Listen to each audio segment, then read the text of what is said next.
Hello and welcome to another edition of Pelham School District Today.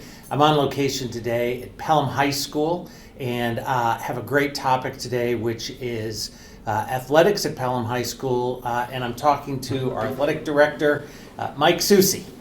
So Mike, thank you so much for being here. Oh, thank you for inviting me. Yeah, it's exciting, and I think we've started off really well. You've just started this year. Yes. And so tell me a little bit about where you came from, what path led you to athletic director at Pelham High Sure. School. Well, so I was actually born and raised in Pelham. My parents bought their first home. After they got married, they moved to Pelham, I think in 1969. Nice. And so I was born in '68, and they moved us here, and so I grew up in this community. Oh, that's good. Yeah, That's good. it was a wonderful place to grow up. I think some of the old town traditions are still in place from when I was here. What are some of the ones that you remember just fondly? So for me, it was called Camp Alexandra at the time, and it was that summer camp for kids, right? And it was just a wonderful place for kids to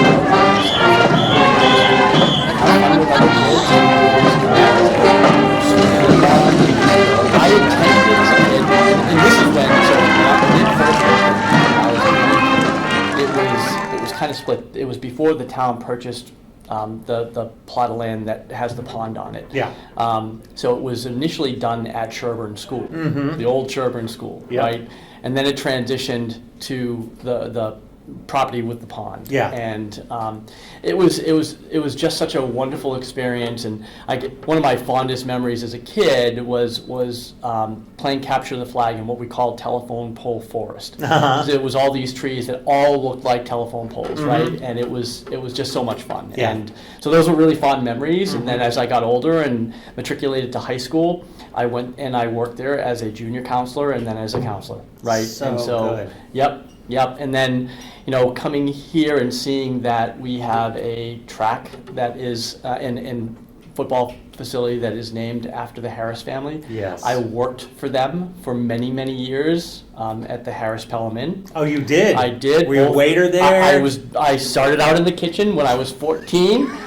And then worked my way out onto the floor. And, Oh my gosh. Yep. Yeah, so you're deep Pelham roots here. Deep Pelham roots until I was 25-ish, and I moved out on my own, right? And but God bless, my mom is still here, still living in our family home, and so this is kind of a homecoming for me. Yeah. And so I don't think a lot of people are going to know that. Right. And so that's exciting, and I think those deep connections in this community are part of what I have found as someone from the outside.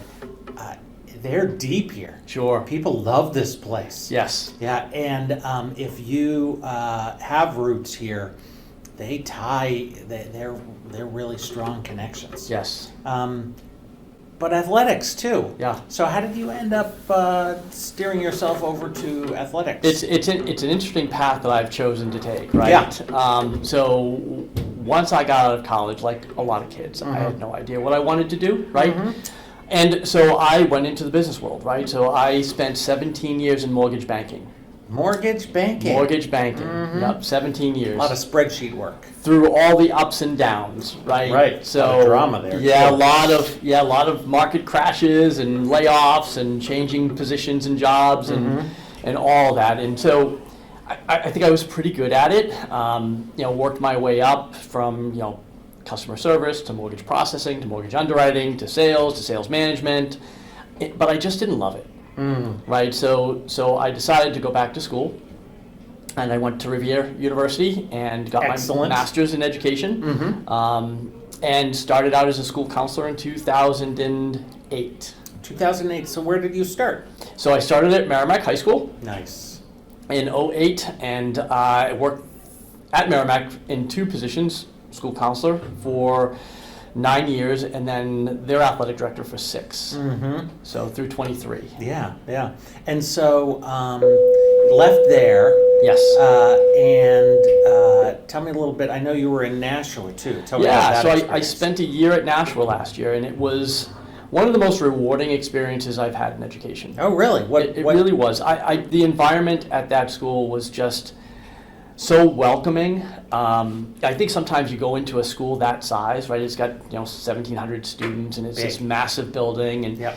you think that you're going to get lost, and you really don't. There, they really make you feel welcomed. And I think the biggest benefit for me during my time there is, and this is my opinion, I think I worked for the best athletic director in the state of New Hampshire. Nice. Who's that? Lisa Gingras. Lisa Gingras. Yeah. So we've made this joke before, but my opinion is that you're the best athletic director.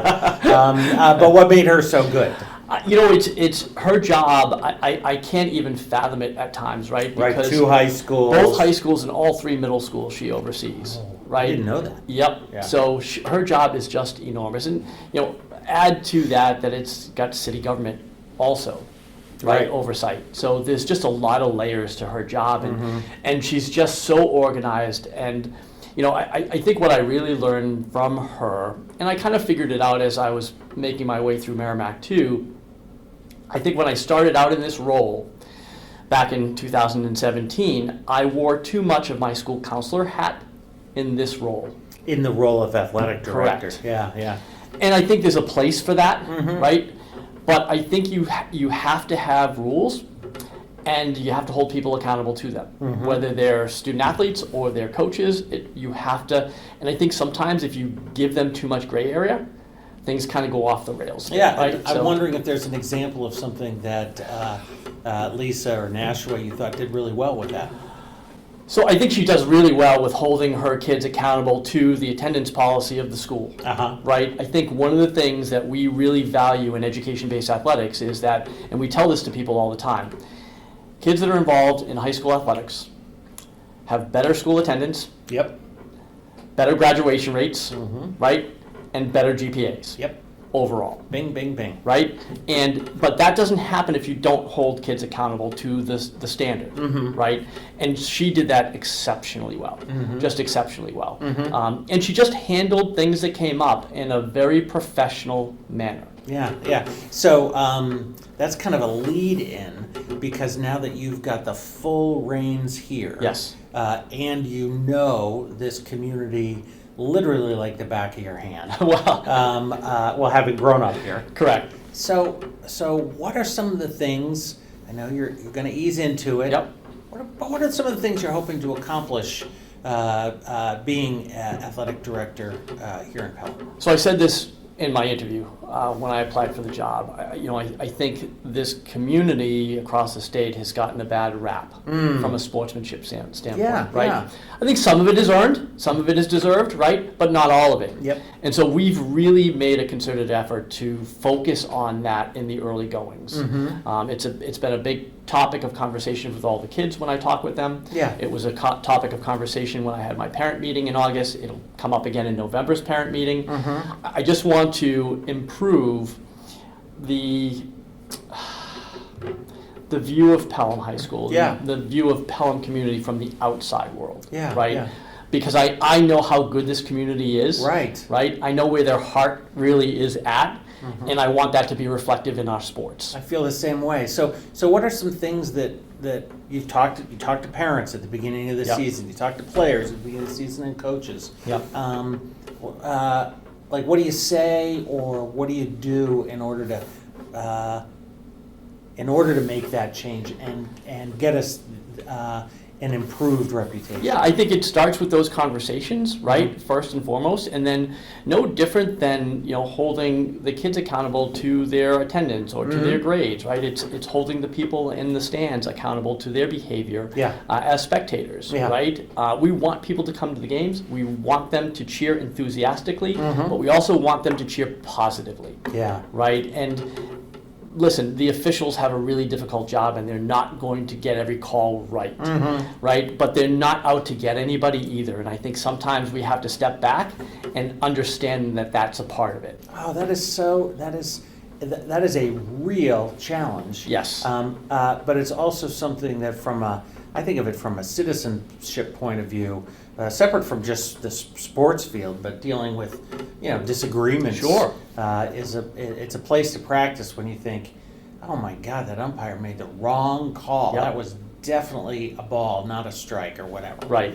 I got that dealing with that is a skill that matters not just in sports. So one of the things that I like to ask, I didn't realize I was going to ask this question, so I didn't prep you for it.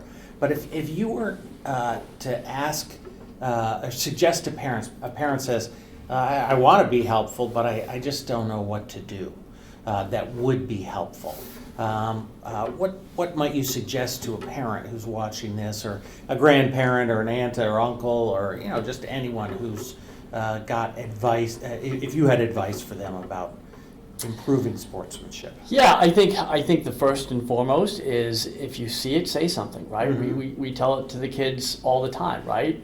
I think if we allow bad behavior around us to continue, mm-hmm. then we're just as bad. We're not just as bad, but we're allowing it to take place, and we're not doing anything about it, mm-hmm. right? Mm-hmm. And so I would say that if they're in the stands, because listen, I think there are plenty of people that come to these games to enjoy it, mm-hmm. right? But if they have somebody next to them that is screaming their head off, how much are they enjoying that game, mm-hmm. right? And so find an administrator, come and talk to me, and mm-hmm. we'll address the issues that come up in the stands. Mm-hmm. I think that would be the biggest help, right? Because we can't see everything as administrators, right? Yeah. I know we have a small gym here, and we'll be able to see a little bit more, but look at a football game. There's a lot of people here. We can't see or hear everything that's taking place. Mm-hmm. So mm-hmm. if you hear something that's not appropriate, say something, mm-hmm. right? Mm-hmm. Come find an administrator, and we'll deal with it. Yeah, that's good. And what might they say to their own kids about it, if their kid's an athlete or a fan? Or a lot of our athletes cheer on their friends in other sports, and so what could they say to kids? I think the difficult part, and this is statewide, and I'm sure it's countrywide, right, is kids are coming to games now not really to cheer on their friends, their classmates, right? They come to antagonize the opponent. Mm. We need to change that. Mm-hmm. We need to change that in Pelham. We need to change that across the state. Mm-hmm. We need to change that nationwide, mm-hmm. right? We had a perfect example, and I wish I had filmed it.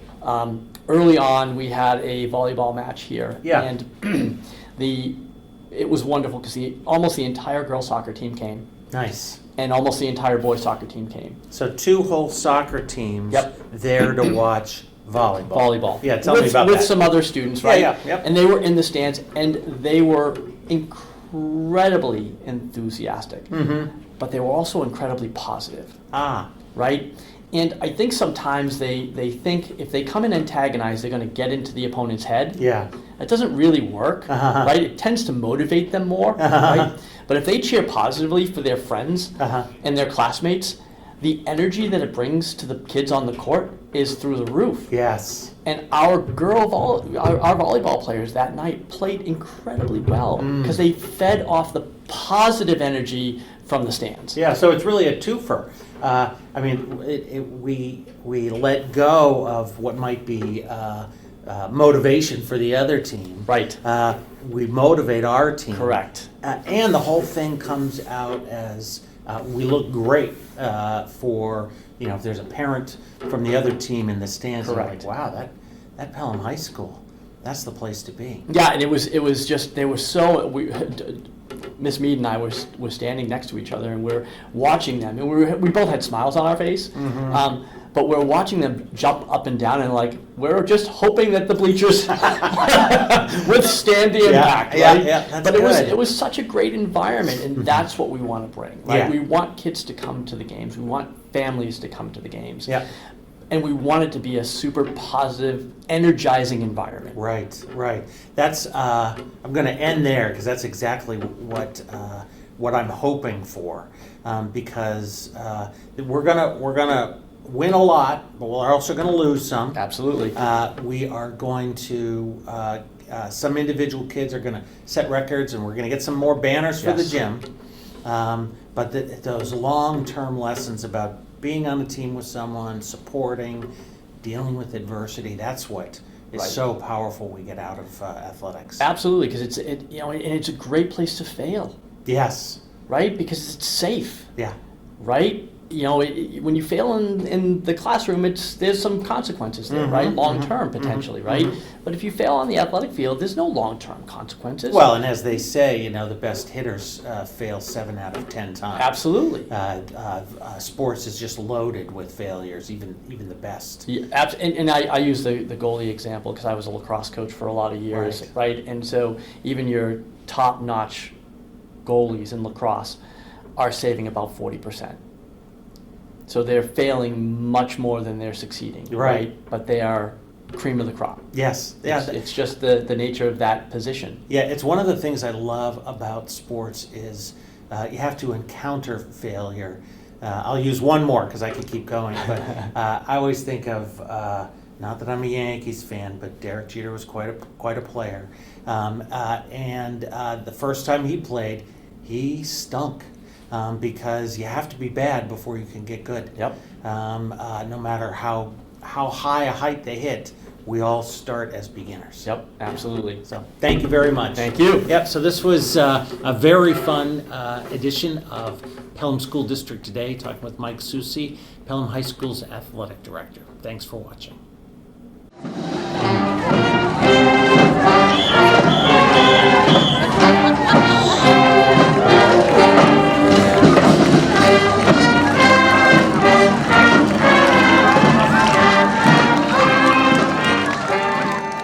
I talk to our kids here who work it now, and I worked it when I was their age as well. Is that okay, the sound?